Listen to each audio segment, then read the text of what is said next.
up, folks? Sean the Average Angler coming at you with another video today. So we are going to talk about a technique today that probably is one of the most underutilized finesse techniques there is. And some may not even think of it as a finesse technique. I do, depending on how you fish it. Being that it's wintertime, I'm going to talk about it in a finesse manner. Now, finesse for me in this aspect is going to be a 1/2 ounce weight. And this one requires a few pieces to put it together. The beauty of this technique is you can cover water with it fairly quickly while still having your bait down there being presented in a manner that you need in the wintertime.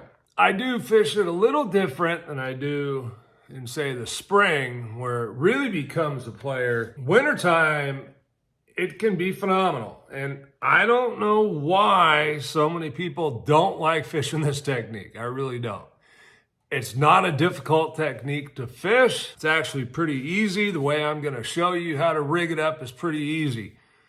The traditional way might be a little bit more technical, more of a pain in the butt, if you will. But I'm going to show you something that's really, really cool, that's going to make it much simpler for you. Now, don't go clicking off the video when I tell you what it is, because this is valuable information that's going to help you out. And if you're a beginner that doesn't know what this technique is, you're the one that's going to help out the most.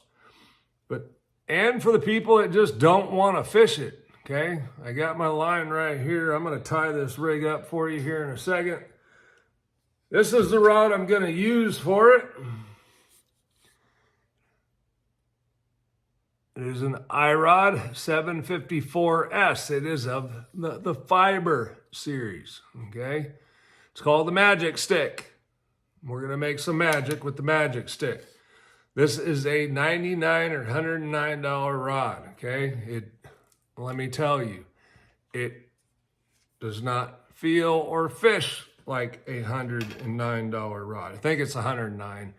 Some of them are $99, some are $109.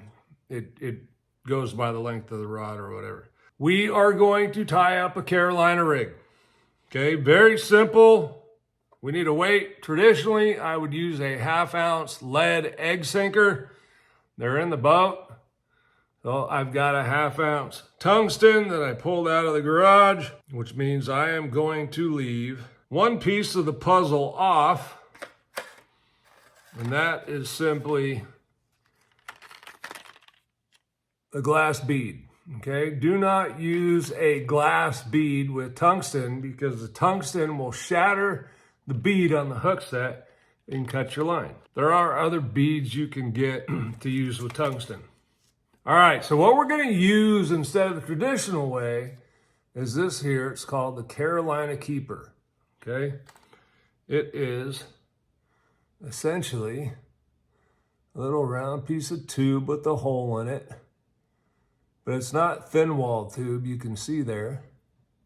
If I can quit bouncing around so much. There we go. All right, believe it or not, there's a little hole in there. So what you do is get you a pair of pliers, and we're gonna squeeze it. And it's gonna open that hole up for you to slip the line through. Well, I'm gonna grab another one, because that one seems to be giving me a little bit of grief. And this, typically, I'm telling you, is very easy. Grab it, pinch it, the hole opens, slide it up your line. All right. Slide it through.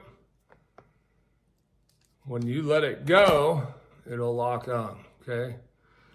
The most secure way is to use 2 of them. So we will double it up, because I'm gonna fish this weekend. Squeeze it nice and hard, that hole opens up. All right.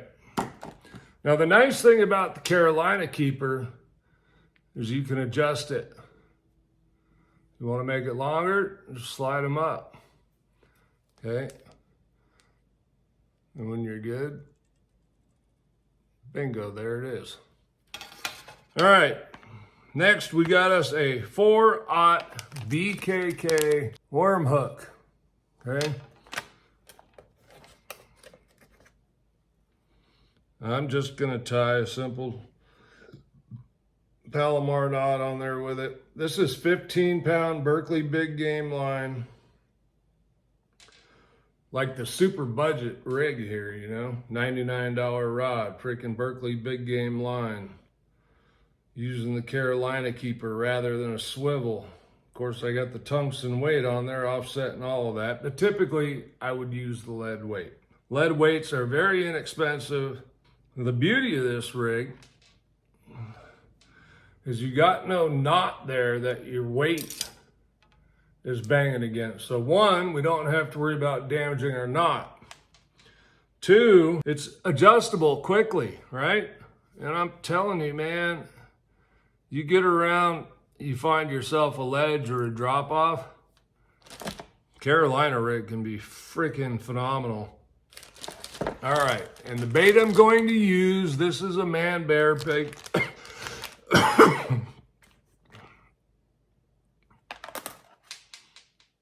The color is called Payback. Like purple on one side, green pumpkin on the other. I will also use a baby brush hog. It's really the rig that I started out using was a baby brush hog. I also like the Strike King game hog in the, I think they call it the mid-size. I'll put links down in the description for you so we have everything. All right, and there we have it. Okay, I've got about a 2-foot leader there, right? 1 foot from the weight or the stopper to my hand, 1 foot from my hand to the bait. That's a pretty good starting point for me. Okay, I'm going to use this as a search bait because I can cover water with it decently well. We still want to fish it a little on the slower side, where in the spring, I'll fish it more aggressive. This time of year, we're still gonna move it fairly quickly, as in covering water. But we wanna let that bait settle a little bit. So when you pull it, let it settle a bit, because that bait's gonna come up and then it's gonna slowly settle. That's what we wanna do. We want that bait to slowly just, so you pulled it, and now it's changed speeds, it's slowing down, and it's fluttering down to the bottom. I like the creature baits. This really works, and one of the best baits to put on it, quite honestly with you, is a Senko, okay? That stick worm just does so well in the wintertime. It's really hard to beat. I wouldn't hesitate, and if this doesn't work for me this weekend, I'm gonna try the Senko because it's just a fish catching machine. This is a way to get your bait down deeper, 15 plus feet, right? And I can still fish that Senko down there without having to wait for it to sink all that ways, and without it being on a Neko rig.